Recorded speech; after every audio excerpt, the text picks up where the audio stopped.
is Shannon Battle with Woman Unveiled, and I am here today to talk to grown women about grown women issues.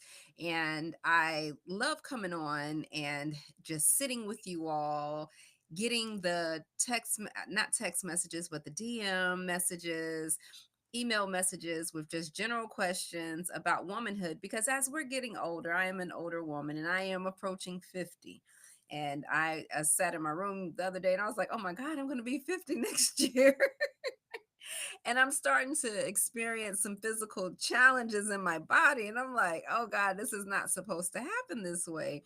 But life is lifing in my body. And there are some things that I'm just unable to control, but I can slow down the process. And I just went to the doctor and had my annual physical. And the doctor, she was looking at my previous results, and there were certain things that she just wanted to just go ahead and test again, like my cholesterol. She wanted to look at my sugar levels. But I'm at this stage and now I'm like, check everything. I said, whatever justification you need. It hurt here in my shoulder, it hurt here in my intestine, it hurt everywhere. So I need testing for everything because I want to get ahead of the situations. I don't want to know at later on down the road that there was something going on that I should have found out about years ago. So I had to do all these tests. And when I went and looked at my results from my test, I was very excited because it said that most of my baselines were normal, normal, normal, normal, normal. But when I looked at my other areas, which were my cholesterol, I'm still at risk with the LDL, I think it is.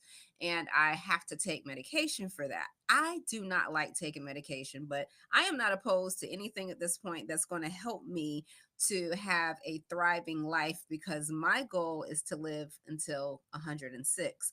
So, in my goal to be 106, I said, you know what? There's so much wisdom and impact that I need to make in this earth. And I want to be able to help us be better as women and not be bitter women because life in itself really should be an enjoyable ride. Even with our trials that we encounter, we're going to go through some things that just feel like they take the life out of us. And for some things, it takes us a little longer to recover from, depending on how we grieve through a certain type of loss. But we can get through that and overcome and actually live a very fun filled life, even if you've lost something that you valued so dearly, a person, a job, anything, and you just are looking at life now like, what is next for me? I work with a lot of women who come into my office for just trying to find out what's next for them because we have these societal norms that we've been constricted to based on our beliefs, our parents' beliefs, and these beliefs has sometimes put us in a caged box. If you think about a job that you've worked in, just consider if it was like a government job where you had your SOPs, which are standard operating procedures, and there was everything was already determined how your day was going to go. It was already scripted. And imagine it doing that day after day after day. When you do that for so many years, what type of regiment do you think you have as a person when it comes to how you really see yourself in this world? It could be very constricted and it could be very controlled. So you want to make sure that although you might be in those type of work settings, that you still allow yourself the flexibility and the permission to live life free and live life in a way that satisfies you because this is your life and it belongs to no one else. And although we have so much that we give, so much attention that we give to other people, we still have a responsibility not to neglect ourselves. So, one thing before I go forward is, ladies, I definitely want you to make sure that you check in with your doctor to make sure that your health is going well because as we get older, there are things that we need to pay attention to that sometimes aren't so readily apparent and then they become problematic and then we have a bigger situation that we have to deal with. So if you have a doctor and you feel like they're not thorough, go find you the best doctor. You're not restricted to the doctor that your grandma used to see, your mother saw. If you're not satisfied with how they engage with you and how they inform and educate you about your body, then find you another doctor.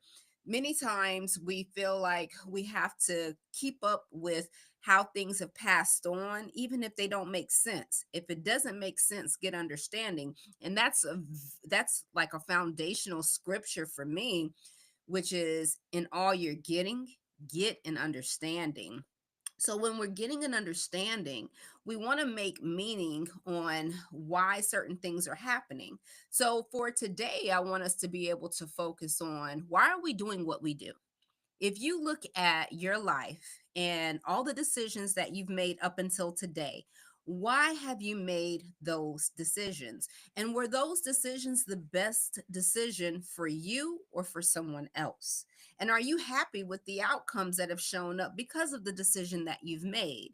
Often we allow ourselves to get sucked into the whirlwind of people pleasing, of making sure everyone else around us is okay, and then neglecting to check in on ourselves to see if this is what we really want. Do we value this thing that someone else has high value for? When we talk about beliefs, our beliefs are shaped by our worldview. And there have been different studies on what worldview is and how you sum it up. But essentially, is one thing versus the other. So if you have the worldview that this world is a very open, free place, then the contrary side to that is going to be this is a very dangerous place. And so if you operate from the worldview that the world is dangerous, how do you think you're going to show up in your relationships with other people? How do you think you're going to parent your children? I find that we have a lot of women that struggle with anxiety and when it comes to parenting because they're parenting from what we call fear-based parenting because they're worried about potential situations that may never happen. I have even been a victim of that, of this fear based parenting where I'm trying to control the outcomes of irreversible decisions, right? Irreversible consequences that people that my children might experience. So that might look like you not allowing your child to hang around a friend that obviously has different type of values and morals because you don't want that influence to follow your children. That may mean that you pick the college that they go to because you have more experience, you probably have relationships with the faculty there, and you're trying to control what it is that they're going to do in life and even potentially what they're going to who they're going to become because wherever they're choosing the school is only selective majors that will be at that school. We even do things such as control the schools that our children go to. We prefer putting them in a private school over a public school because we'll say, oh, they have a better education. And they probably have more parents who are invested in their child's education. So, meaning that their children may have a better upbringing and have more enforced rules and morals that would align with what we do here as in my family. But I have found that regardless of if it's public or private schools, everyone runs their household different. And just because someone up on the outside appears to have this um, resemblance of high moral constructs, it doesn't mean that that's how they actually live behind closed doors. And what I just want to emphasize is that, yeah, we should have some levels of control over what our children do, where they go, how, who they're hanging around. But there has to be some type of balance in a way that allows them to grow up into the person that they're becoming without us restricting and muzzling their growth.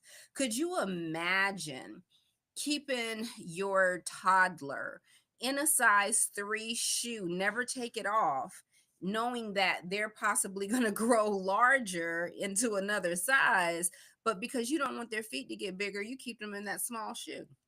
And I know that's very extensive with, a generalization, but I want you to just imagine, what is it that you do as a parent that really restricts the potential growth of your children. And as we get older, I'm a mother of five, and I tell everyone, whoever I have the conversation with, that I feel like I'm in prayer more now for my adult kids than I were when they were younger. Why is that? Because now I have this world view that has been scarred with bad experiences to let me know that, yeah, it is a dangerous place now. It's very different from how we grew up. And so now, and when I get phone calls at night and my kids are calling, my heart just starts beating and palpitating, because I have some, I have some worry there, because I'm like, why am I getting this call this time of night and I'm asleep? And then, when you see it's your child's number, the first thing late at night is not, "Hey mom, how you doing?" It's like, what is wrong? So as they get older, those are just things that we're just going to have to deal with. I have parents, I have women, and they'll come to me and they want to be able to worry less, but I don't really know how to, turn off worry for you, because those are your babies, those are your children. And I want you to be okay with experiencing whatever the feelings are that you have and that God has given you, allowing yourself to feel what it feels, and then you make a decision from that. When do I turn this off? I think we just keep things turned on for too long. So if we are anticipating something bad happening, when do you turn it off? So in your brain, if you're worried about who your child is going to marry, so you want to make sure that, they have these predispositions about themselves that's going to attract the right type of person. You join these type of organizations that put them around, people who you think that will have similar values that they align with. And then you get them in school, and God knows they find them a Ray Ray and a Pookie, and you're just like, oh my God, how did this happen? And so then you start questioning your parenting. How is it that, where did I fail as a parent? I never encouraged drug use. Everybody's smoking weed now. When I tell you everybody's smoking weed, I'm like, there is a high percentage of a lot of folks smoking weed, because I smell it in my car and I don't smoke. Y'all ever been driving down the road and you just all of a sudden catch a contact? And I'm like, okay, glad I don't have to take no urinalysis over here, because I might come up hot. That's how much weed in the air when you're driving. But you have now a lot of societal changes where things are now socially acceptable. And when we say no to our kids, and that's not what you should do, they're telling you and showing you a whole nother side that lets you know that you are not the boss of anything.